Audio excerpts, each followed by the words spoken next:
is Niharika Mishra from Study Point Inter College, Hyderabad. Welcomes you all in the online classes.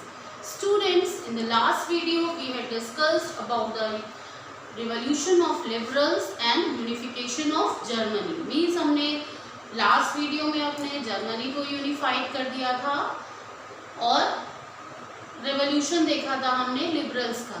Now in this video we are going to discuss about the unification of Italy and the strange case of Britain, that is unification. Let's start our video. Italy unified.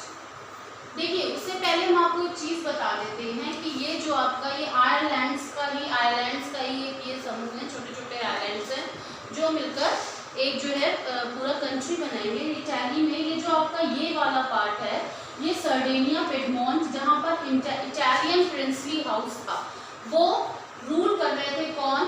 King Victor Emmanuel. ठीक है.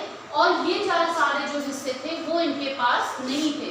इनका मानना ये था कि हम इन सारे सबको एक साथ करके एक पूरा इटाली बना के पूरा यूनिफाई इसको करें. तो इसमें जो आपका ये ऊपर का हिस्सा है, इसका जो नॉर्थ की तरफ का हिस्सा था वो किसके पास था? नॉर्थ ऑस्ट्रियन हैब्सबर्ग के. आपका साउथ का हिस्सा बर्बन किंग जो थे वो उस पर रूल कर रहे थे स्पेन में. और फिर ये वाला हिस्सा जो सेंट्रल ये पर्पल स्टेट से, मतलब जहाँ पर पोप का शासन चलता था, जो आपके क्रिश्चियनिटी में गुरु होते हैं उनको पोप बोलते हैं, तो उनका शासन वहाँ पर चल रहा था. अब किंग जो विक्टर इमैनुअल थे, उन्होंने सोचा कि इटाली को पूरा एक किया जाए. एक करने के लिए उन्होंने क्या किया? क्या वो खुद गए? नहीं, वो खुद नहीं गए, क्योंकि प्रिंसली स्टेट उस समय जो है क्या कर रहे थे, अपनी अपनी जो उनकी पावर्स थी, जो मोनार्क्स थे, उनको क्या कर रहे थे? एक कर रहे थे कि वो अपने सेल्फ से ही वो दे रहे थे अपने, क्योंकि उनको ये लग रहा था कि जो अब रिवोल्यूशनरीज हैं उनकी पावर्स जो है क्या है वो बढ़ रही थी. जो आपके लिबरल्स थे, कंजर्वेटिव्स थे, इनकी सबकी, तो उनको ये लग रहा था बेइज्जती कराने से तो अच्छा है क्या करें हम एक साथ एक बार में ही एक दूसरे के साथ धीरे धीरे अपना पैचअप कर लें. तो यही चीज़ विक्टर इमैनुअल ने अब इसको भी जो है हासिल करने के लिए, टेरिटरीज को भी हासिल करने के लिए कुछ लड़ाइयाँ लड़ी हैं. जिस तरह से हमने देखा था कि वहाँ पर किंग ने, फ्रेडरिक ने क्या किया था कि ऑटो वन बिस्मार्क को अपनी सारी जो है क्या कहा था, उनको जो चीफ मिनिस्टर थे उनके यहाँ के, उन्होंने ही तो 7 ईयर्स में 3 वॉर्स लड़के इटाली को यूनिफाई किया था. उसी तरह से इन्होंने विक्टर इमैनुअल ने भी क्या किया, जैसे important personalities in unification of Italy, मतलब इन पर्सनालिटीज ने इटाली के यूनिफिकेशन में बहुत ज़्यादा अपना योगदान दिया था, जिसमें नाम था गिसेप मैज़नी का. गिसेप मैज़नी का नाम सुन के कुछ याद आया? हमने आपको लास्ट वीडियो में रिवोल्यूशनरीज में पढ़ाया था, जिन्होंने यह सीक्रेट सोसाइटीज़ बनाई थी. ये रिवोल्यूशनरी थे और जो है इन्होंने secret societies young Italian born, ये जो है आपने पढ़ा था ना, हमने आपको पढ़ाया था कि इन्होंने सीक्रेट सोसाइटीज़ जो नेशनल फीलिंग्स को जो है नेशनलिस्टिक फीलिंग्स को जगाने के लिए इन्होंने इस तरह का काम किया था. तो विक्टर इमैनुअल ने क्या किया कि अपने विक्टर इमैनुअल ने जो उनके चीफ मिनिस्टर थे, गिसेप मैज़नी का भी बहुत बड़ा हाथ है इटाली को यूनिफाई करने में, विक्टर इमैनुअल का हाथ है. उसके बाद उन्होंने जिस तरह से ऑटो वन बिस्मार्क को वहाँ के किंग ने रिस्पॉन्सिबिलिटी दे दी थी कि भाई आप जाइए और इन जो टेरिटरीज हैं उनको आप एक में करिए. जैसे भाई कि हर किंग का ये सपना होता है कि जो उसके आसपास की टेरिटरीज हों वो सारी सब उसी की हों. जैसे आपने जो है जैसे हिटलर था, उसने पूरी जर्मनी पर अपना कब्जा कर रखा था. तो क्या किया था? ऐसा तो है नहीं कि उसने जर्मनी उस टाइम पर देखिए प्रशियन एम्पायर था ना, तो धीरे धीरे सबको एक साथ किया था ना, तो सब सारी टेरिटरीज को जीत के. उसी तरह से विक्टर इमैनुअल ने अपनी जिम्मेदारी है किसको दी? चीफ मिनिस्टर कैवर को ये जिम्मेदारी दी. और कैवर के फ्रांस से बहुत ही अच्छे रिलेशनशिप थे. तो उन्हीं के जो मोस्ट एफर्ट से, उनकी जो है कोशिशों से क्या हुआ कि 1859 में जो नॉर्थ ऑस्ट्रियन हैब्सबर्ग था वो किसके कब्जे में आ गया? सर्डेनियन पिडमोंट, यानी कि विक्टर इमैनुअल के कब्जे में आ गया. ये हिस्सा तो उनके कब्जे में आ गया. अब उन्होंने साउथ के लिए क्या सोचा? साउथ के लिए एक नाम है गिउसेप गरीबल्दी। हाँ अच्छा, एक टेवर के बारे में एक चीज और जान लें, he was neither a revolutionary nor a Democrat. ना ही वो रेवोल्यूशनरी थे और ना ही डेमोक्रेट थे। नेशनलिस्ट फीलिंग्स उनके अंदर भी थी, वो भी नेशन को एक करना चाहते थे, लेकिन वो अपने एक कुछ अलग तरीके से करना चाहते थे। उसके बाद जो साउथ एक्सटेंट आया, साउथ का जो एक्सटेंट था, जो बॉर्बन किंग्स ऑफ स्पेन के अंडर में था, उसको एक करने में किसका सबसे बड़ा हाथ है? गिउसेप गरीबल्दी।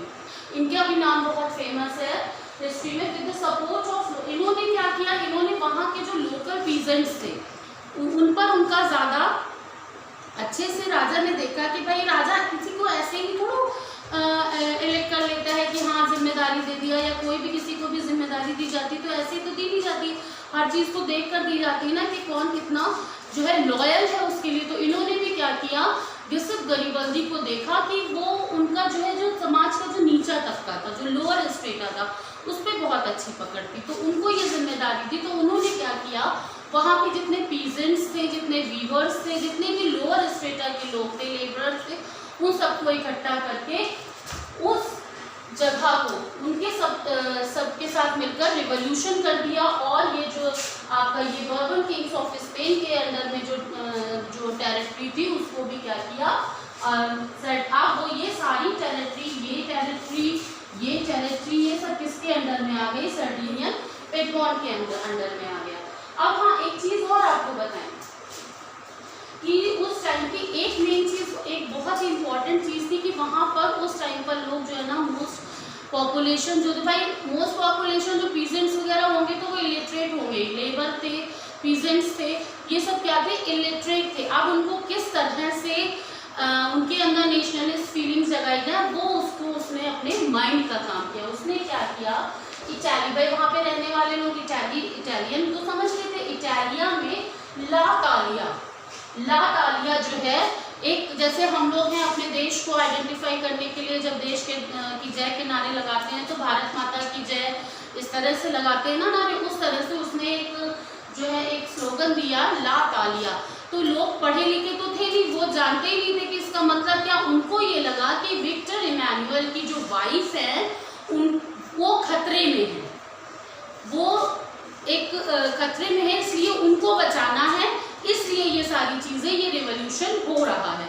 तो उन्होंने उस रिवॉल्यूशन में एकदम से पार्टिसिपेट किया और अब जाके जो है क्या हुआ, ये बॉर्बन किंग्स ऑफ स्पेन भी इटली के जो इटालियन प्रिंसली स्टेट्स थे उनके अंडर में आ गया। अब ये जो बीच का हिस्सा था, ये जो बीच का हिस्सा था, आप ये सोचेंगे कि भाई नॉर्थ भी आ गया, साउथ भी आ गया, लेकिन ये बीच का हिस्सा, बीच के जो है हिस्से ने क्या किया कि भाई वो जब जान गया कि भाई अब नॉर्थ भी हम जो है उनके कब्जे में आ गया है, साउथ भी आ गया, हमको बीच में बचे, हम तो छोटे से, हम क्या कर लेंगे, सेंट्रल वाला जो एरिया था, इन्होंने क्या किया, अपने वॉलंटियरली ही अपने को रिजॉल्व कर दिया। उन्होंने कहा भैया आप ये ले जाओ और हमें जो है नहीं चाहिए, हम खुश हैं जो हम हैं।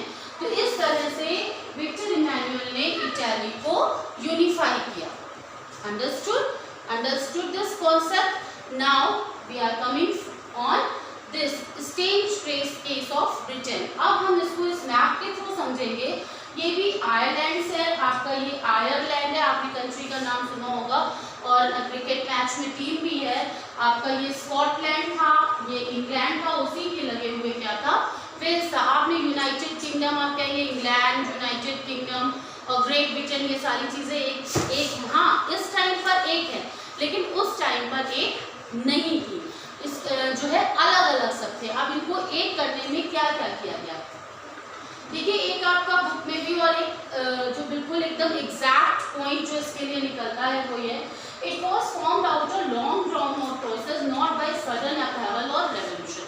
हाँ देखिए, ब्रिटेन का यूनिफिकेशन हुआ, लेकिन ब्रिटेन के यूनिफिकेशन होने में बहुत सी लड़ाइयाँ, जिस तरह से जर्मनी को जब यूनिफाई किया गया था 7 ईयर्स तक फ्री वॉर चले थे, और फिर इटली में भी वॉर्स चले, उसके बाद वो मर्ज हुआ, पूरा इटली यूनिफाई हुआ, उस तरह से इसमें नहीं हुआ था। हाँ हुई थी लड़ाइयाँ, छोटी मोटी लड़ाइयाँ हुई थी, छोटे मोटे जो है इंसिडेंट्स हुए थे, लेकिन कोई बहुत बड़ा ऐसा इंसिडेंट्स नहीं हुआ था, बहुत बड़ी लड़ाइयाँ नहीं हुई थी। बट ग्रेजुअली ये क्या हुए थे, यूनिफाई हुए थे। वेरियस एथनिक आइडेंटिटीज, भाई प्रॉब्लम तो आ रही थी कि भाई स्कॉटलैंड एक अलग कंट्री था, इंग्लैंड अलग था, वेल्स अलग और ये अलग थे। तो इसमें वेरियस एथनिक, भाई स्कॉटलैंड में रहने वाले लोग स्कॉटिश थे, आपके इंग्लिश इंग्लैंड में रहने वाले लोग इंग्लिश, वेल्स में रहने वाले लोग वेल्श, और आयरलैंड में जो आपका दो पार्ट में डिवाइड था, नदर्न आयरलैंड और रिपब्लिक ऑफ आयरलैंड, ये जो है इसमें रहने वाले लोग आयरिश कहलाते थे। इंग्लिश पार्लियामेंट क्या हुआ, उस टाइम पर इंग्लैंड जो था वो बहुत ही ज़्यादा एक पावरफुल नेशन के रूप में एमर्ज हो रहा था। पावरफुल नेशन, भाई पावरफुल तो हो गई, आपने देखिए पढ़ा था, पहले भी पढ़ा होगा और पढ़ा भी था कि जैसे आपका इंग्लैंड में क्या होता है, इंडस्ट्रियल जो इंडस्ट्रीज बहुत बढ़ रही थी, इंडस्ट्रियल एडवांसमेंट हो रहा था। तो जब इंडस्ट्रियल एडवांसमेंट हो रहा था तो इसकी जो है इकोनॉमिकली भी वो बहुत ज़्यादा स्ट्रॉन्ग हो रहा था। इसलिए भाई जब इसने देखा कि हम स्ट्रॉन्ग हो रहा है तो क्यों हम आसपास के हिस्सों को भी अपने साथ ना लें, इसलिए उसने सबसे पहले कहाँ धावा बोला, एक स्कॉटलैंड पे धावा बोला कि स्कॉटलैंड को हम अपने कब्जे में करेंगे। तो इसके लिए क्या हुआ, कन्फ्लिक्ट। हाँ, एक चीज, English parliament seize power from the monarchy 1608। जब इन्होंने जो है इतनी पावरफुल जब बन रहे थे तो इन्होंने क्या किया, अब भाई राजा के पास गए, उन्होंने कहा कि आप हमारे जो पार्लियामेंट है उसको फॉलो करो, आप कॉन्स्टिट्यूशन को फॉलो करो, और जो है मोनार्की जो है नहीं रहेगी, पार्लियामेंट रूल चलेगा। तो जो फिर किंग्स ने भी सोचा कि भाई नहीं, इतनी बेइज्जती कराने के से तो अच्छा है कि हमने आपको पहले भी बताया था कि वॉलंटियरली ये लोग अपने को डिसॉल्व कर रहे थे। तो उस तरह से इन्होंने क्या किया, जो इंग्लिश पार्लियामेंट थी उन्होंने 1608 में मोनार्की से जो पावर जो थी वो सीज कर ली, अपने कब्जे में ले ली पावर। उसके बाद conflict of Catholic versus Protestant. देखिए क्या था, इंग्लैंड ने स्कॉटलैंड पे कैसे कब्जा किया। देखिए इंग्लैंड में मोस्टली जो रहने वाले लोग थे वो प्रोटेस्टेंट जो है उसको मानते थे, प्रोटेस्टेंट रिलीजन। देखिए इंग्लिश जैसे कि आपका आपने जैन धर्म के पढ़े होंगे, श्वेतांबर, दिगंबर, आपने जो है बौद्ध धर्म के पढ़े, हीनयान, महायान, इस तरह से संप्रदाय होते हैं अलग अलग ना। उसी तरह से आपका इंग्लिश में भी आपका जो क्रिश्चियनिटी है उसमें भी दो तरह के पीपल होते हैं, कैथोलिक और दूसरे प्रोटेस्टेंट। कैथोलिक क्या होते हैं, जो आपकी क्लासिकल जो चले आ रहे हैं कल्चर और हर चीज़ को फॉलो करने वाले होते हैं। आप इसको कंजर्वेटिव्स और लिबरल्स के उससे में भी समझ सकते हैं। तो क्या था कि यहाँ पर प्रोटेस्टेंट जो धर्म के लोग बहुत ज़्यादा थे, तो यहाँ पर देखो तो यहाँ के जो प्रोटेस्टेंट धर्म के लोग थे और यहाँ के जितने भी, ये क्या कर रहा था, उनको सपोर्ट कर रहा था, वहाँ को इकोनॉमिकली फाइनेंशियली भी सपोर्ट कर रहा था, सोशली, मतलब हर तरह से पूरा सपोर्ट कर रहा था। तो भाई यहाँ का जो लोग प्रोटेस्टेंट धर्म के लोग थे और मोस्टली जो है यहाँ पर प्रोटेस्टेंट को हर जगह प्रोटेस्टेंट कल्चर को जो है आपके सेक्ट को मान रहे थे, तो वो इसके फेवर में हो गए। उस तरह से इस मतलब जब फेवर में हुए तो भाई जो और लोग थे वो तो अपने को तुरंत ही भाई हैंड ओवर कर देंगे, ठीक है ना। तो एक्ट ऑफ यूनियन के थ्रू जो है इंग्लैंड और Scotland United kingdom of great Britain बना, मतलब और वेल्स भी उसमें शामिल हो गया। इस तरह से United kingdom of great Britain क्या बना, ये आपका स्कॉटलैंड, इंग्लैंड और वेल्स। अब केस ऑफ आयरलैंड, आयरलैंड की कहानी लेते हैं कि आयरलैंड में क्या हुआ। ब्रिटेन सपोर्ट टू प्रोटेस्टेंट, क्या हुआ भाई, ब्रिटेन जो था आपका, आप स्कॉटलैंड, इंग्लैंड और वेल्स ये क्या हुए, तीनों एक हो गए। ये पूरा एक एरिया आपका किसका हो गया, पूरा ग्रेट ब्रिटेन बन गया। ग्रेट ब्रिटेन जो था वो किसको सपोर्ट कर रहा था, प्रोटेस्टेंट धर्म के जो लोग थे रहने वाले उनको सपोर्ट कर रहा था। अब क्या हो रहा था कि भाई यहाँ पर भी हुआ, रिवॉल्यूशन हुआ। वुल्फटन थे, उन्होंने आयरिशमैन को एक साथ जो यूनाइट करने की कोशिश करी 1798 में। ये इस फेवर में लिखा कि ये जो है यहाँ पर इन एरियाज में जाकर मर्ज हो, लेकिन यहाँ पर जो आयरलैंड में थे वुल्फटन, उन्होंने 1798 में कोशिश की कि ये जो पूरा आयरलैंड है ये एक हो जाए, लेकिन क्या हुआ, वो फेल हो गए आयरलैंड।